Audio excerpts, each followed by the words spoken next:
So hello everyone and welcome to this round of our EdTalks with Eric Walker, who's an international recruitment advisor at Lambton College. Hi Eric. Hi Ganga.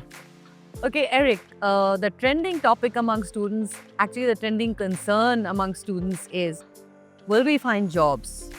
After we finish our studies in Canada, will we find jobs? Is there a surplus of jobs? At times we hear there's surplus of jobs, and then at times we hear some students don't have jobs.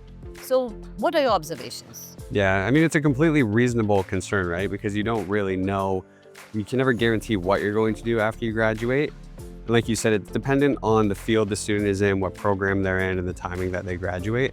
But what we've seen in the past and why the government has kind of made changes in Canada is we've seen a lot of students go into the same fields. Yeah. So things like business management, hospitality management, project management, and that led to a lot of graduates in those same fields who are all competing for the same jobs. So now you hear from those students, sort of their struggles in finding employment.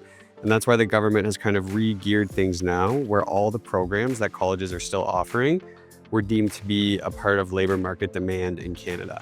So they all have a SIP code for a certain labor market. There are different things like agriculture, healthcare, certain areas of business. So all of our programs at Lambton College, which we have many, over 30 programs that are aligned with these labor market demands, but across all colleges pretty much, if you're in one of those programs, you now know that you're enrolling in something that the government has deemed an area of opportunity in Canada.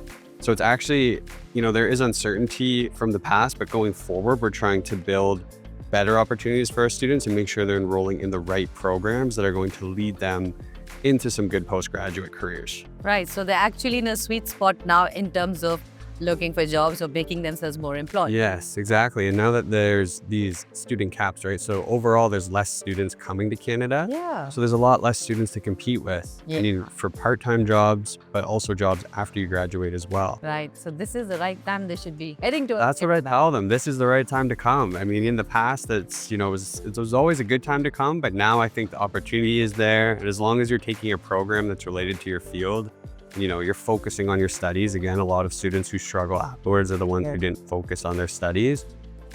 They should be able to be successful, I would say. Okay, so you're based in Sarnia. So what's so special about Sarnia? So, well, first off, I'm from Sarnia. I grew up in Sarnia, so it's a special place to me. And I chose to stay in Sarnia after I graduated from my university.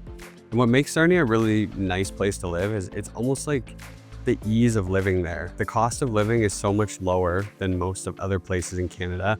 Not only cost of rent, but cost of buying a house. There are many houses there that are for sale for less than 400,000 Canadian dollars, which that sounds like a lot, but if you work for a few years at a career making over $50,000, $60,000 and save your money, you can very easily save up money to own real estate in Sarnia as well.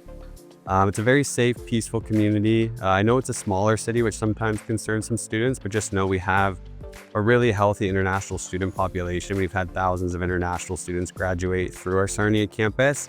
So we have had students from over 70 different countries. There's lots of different student groups and communities, and we have a diverse community now. So it's a great place for students to live, even just getting from one place to another. There's no traffic. Like you can drive from one corner of the city to the other in 20 minutes. Yeah. We have a good bus system. It's very flat, so it's bikeable. People are very friendly, and all the basic services are there, from healthcare, dentistry, banks, like everything that you would need an appointment for, I guess is what I'm saying. Like if I need an appointment for something, it's super easy. It's never like I have to go far or wait a super long time. So I just say it's a very easy, nice place to live, especially for students who are transitioning. Like they're completely changing their life and moving to Canada. It's a little bit of a smoother transition, I find, when you're at that smaller city, at that college that has all those extra supports. You feel like, a bit more at home, I think. Okay, so students, Sarnia, here we come. Number one. Thank you, Eric.